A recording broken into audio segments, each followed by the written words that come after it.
So the lack of engagement, at the moment, only 21% of your workforce globally is engaged. In Western Europe, it's 14%. So the lack of engagement is one of the biggest challenges for leaders.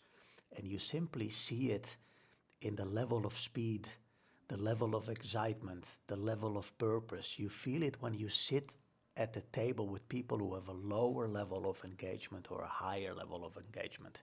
So a higher level of engagement, you feel like they're intrinsically motivated. They're very proactive. They have ideas. They want to build things. And lower level of engagement, you see they're not really centered in themselves. They're doing one thing and they're loving another thing. So one of the keys to solve this without any money is to simply help people put them in touch with their core, with their intrinsic motivation, with the natural strength, the role that comes so naturally to them. Ask them about this and help them find their way in your organization, and you'll see that zeal will go up. And you have to build them later, you have to ground it in competence. So when people go in a different direction, the force will go up, the motivation will go up, and you have to help them ground their competence in strength to train them and make them stronger. But often reality works reversed. They say, hey, let's look at people. What are their concrete experiences? What are their skills?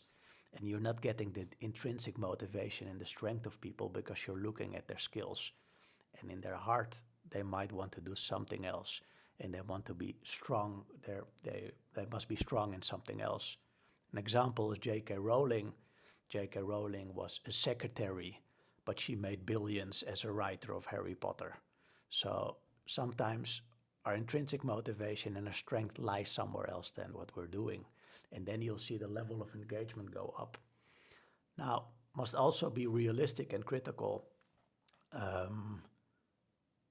We also need to help people with changing their patterns and changing their limiting behavior.